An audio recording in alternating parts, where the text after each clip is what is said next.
ಎಲ್ಲರಲ್ಲೂ ವಿನಂತಿ ಮಾಡಿಕೊಳ್ತೇನೆ. ನವಂಬರ್ 21, 22, 23, 2025 ವಿಶ್ವ ಮೀನುಗಾರಿಕೆ ದಿನಾಚರಣೆಯನ್ನು ನಾವು ಹೆಬ್ಬಾಳದಲ್ಲಿ ವೆಟರ್ನರಿ ಕಾಲೇಜ್ ಮೈದಾನದಲ್ಲಿ ನಾವು ಆಚರಿಸ್ತಾ ಇದ್ದೇವೆ. ಇದಕ್ಕೆ ಸರ್ವರ ಸಹಕಾರ ಬೇಕು.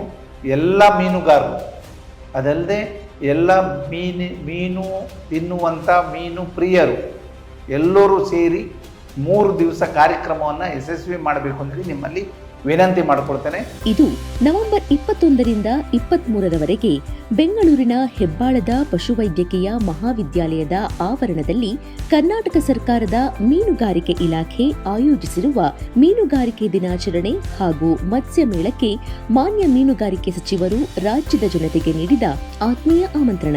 10 ಹಲವು ವಿಶೇಷತೆಗಳೊಂದಿಗೆ ನಡೆಯಲಿರುವ ಮೀನುಗಾರಿಕೆ ದಿನಾಚರಣೆ ಹಾಗೂ ಮತ್ಸ್ಯ ಮೇಳವನ್ನು ಸನ್ಮಾನ್ಯ ಮುಖ್ಯಮಂತ್ರಿಗಳಾದ ಶ್ರೀ ಸಿದ್ದರಾಮಯ್ಯ ಹಾಗೂ ಸನ್ಮಾನ್ಯ ಉಪಮುಖ್ಯಮಂತ್ರಿಗಳಾದ ಶ್ರೀ ಡಿಕೆ ಶಿವಕುಮಾರ್ ಅವರು ಉದ್ಘಾಟಿಸಲಿದ್ದಾರೆ. ಕಾರ್ಯಕ್ರಮದಲ್ಲಿ ಗಣ್ಯ ಸಚಿವರು, ಶಾಸಕರು, ಅಧಿಕಾರಿಗಳು ಪಾಲ್ಗೊಳ್ಳಲಿದ್ದಾರೆ.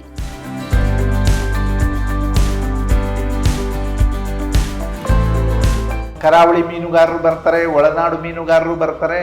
ಒಳನಾಡು ಮೀನು ಇರ್ತದೆ, ಕರಾವಳಿ ಮೀನು ಇರ್ತದೆ, ಸಮುದ್ರದ ಮೀನು ಇರ್ತದೆ, ಈ ಕಡೆ ನದಿಯ ಮೀನು ಇರ್ತದೆ. ಇದರ ನೋಡಲಿಕ್ಕೆ, ಅದರ ಜೊತೆಯಲ್ಲಿ ತಿನ್ನಲಿಕ್ಕೆ 2 ವ್ಯವಸ್ಥೆಯನ್ನು ಅಲ್ಲಿ ಮಾಡಿರ್ತೇವೆ. ದಯವಿಟ್ಟು ಎಲ್ಲ ಈ ರಾಜ್ಯದ ಎಲ್ಲ ಜನರು ಇದರ ಪ್ರಯೋಜನವನ್ನು ತಗೊಳ್ಬೇಕು. ಈ ವಿಶ್ವ ಮೀನುಗಾರಿಕೆ ದಿನಾಚರಣೆಯನ್ನು ಯಶಸ್ವಿಗೊಳಿಸಬೇಕು ಅಂತೇಳಿ ತಮ್ಮಲ್ಲಿ ವಿನಂತಿ ಮಾಡ್ಕೊಳ್ತೀನಿ.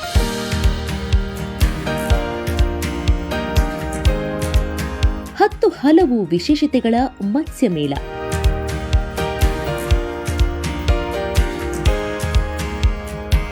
ರಾಜ್ಯ ಮೀನುಗಾರಿಕೆ ಇಲಾಖೆ ನವೆಂಬರ್ 21ರಿಂದ 23ರವರೆಗೆ ಆಯೋಜಿಸುತ್ತಿರುವ 3 ದಿನಗಳ ಈ ಮತ್ಸ್ಯ ಮೇಳ 10 ಹಲವು ವಿಶೇಷತೆಗಳನ್ನು ಒಳಗೊಂಡಿದೆ. ಬಗೆ ಬಗೆಯ ಬಣ್ಣದ 100 ಮೀನುಗಳ ಪ್ರದರ್ಶನ, ಮಾರಾಟ ಹಾಗೂ ಮತ್ಸ್ಯ ಖಾದ್ಯ ಮೇಳ ಜನರನ್ನು ರಂಜಿಸಲಿದೆ. ರೈತರೊಂದಿಗೆ ಸಂವಾದ, ತಜ್ಞರಿಂದ ವಿಚಾರ ಸಂಕಿರಣವೂ ನಡೆಯಲಿದೆ. ಈ ವರ್ಷದ ವಿಶ್ವ ಮೀನುಗಾರಿಕೆ ದಿನಾಚರಣೆಯ ಘೋಷವಾಕ್ಯ ಏನು ಅಂತ ಹೇಳಿದರೆ, ಭಾರತದ ಮತ್ಸ್ಯೋದ್ಯಮದ ಪರಿವರ್ತನೆ ಹಾಗೂ ಸಮುದ್ರ ಆಹಾರದ ಮೌಲ್ಯವರ್ಧನೆ ಮಾಡಿ ರಫ್ತನ್ನು ಉತ್ತೇಜಿಸುವುದು. ಈ ವಿಶ್ವ ಮೀನುಗಾರಿಕೆ ದಿನಾಚರಣೆ ಜೊತೆಗೆ ನಾವು ದಿನಾಂಕ 21/11/2025ರಿಂದ 23/11/2025ರವರೆಗೆ ಮತ್ಸ್ಯ ಮೇಳವನ್ನು ವಿಜೃಂಭಣೆಯಾಗಿ ಆಯೋಜಿಸಿದ್ದೇವೆ. ಈ ಮತ್ಸ್ಯ ಮೇಳದ ವಿಶೇಷತೆ ಏನು ಅಂತ ಹೇಳಿದರೆ, ಮತ್ಸ್ಯ ಮೇಳದಲ್ಲಿ ಬಗೆ ಬಗೆಯ ಅಲಂಕಾರಿಕ ಮೀನುಗಳ ಪ್ರದರ್ಶನ ಇದೆ.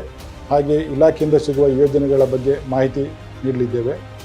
ಇದರ ಜೊತೆಗೆ ವಿಜ್ಞಾನಿಗಳು ಮೀನುಗಾರಿಕೆ ಕ್ಷೇತ್ರದಲ್ಲಿ ನಡೆಸಿದ ಸಂಶೋಧನೆಗಳ ಪರಿಚಯವನ್ನು ಸಹ ನಾವು ರೈತರಿಗೆ ಮಾಡಿಕೊಡಲಿಕ್ಕಿದ್ದೇವೆ. ಇದರ ಜೊತೆಗೆ ಮೀನಿನ ವಿವಿಧ ಬಗೆಯ ಖಾದ್ಯ ಪದಾರ್ಥಗಳು ಸಹ ಮೀನು ಪ್ರಿಯರು ಸವಿಯಲಿಕ್ಕೆ ಒಂದು ಅವಕಾಶ ಇದೆ.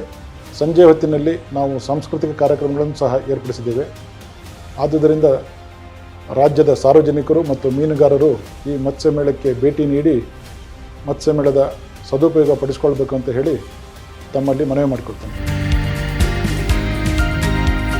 ಮೀನುಗಾರಿಕೆ ಇಲಾಖೆ ಮತ್ಸ್ಯೋದ್ಯಮಕ್ಕೆ ಹಾಗೂ ಮತ್ಸ್ಯ ಕೃಷಿಕರಿಗೆ ಉತ್ತೇಜನ ನೀಡುವ ಸಲುವಾಗಿ ಈ ಅರ್ಥಪೂರ್ಣ ಕಾರ್ಯಕ್ರಮವನ್ನು ಆಯೋಜಿಸಲಾಗಿದೆ. ಈ ಕಾರ್ಯಕ್ರಮದಲ್ಲಿ ಹೆಚ್ಚಿನ ಸಂಖ್ಯೆಯಲ್ಲಿ ನಾಡಿನ ಜನರು ಭಾಗವಹಿಸಿ ಕಾರ್ಯಕ್ರಮವನ್ನು ಯಶಸ್ವಿಗೊಳಿಸಬೇಕೆನ್ನುವುದು ಮೀನುಗಾರಿಕೆ ಸಚಿವರ ಮನವಿಯಾಗಿದೆ.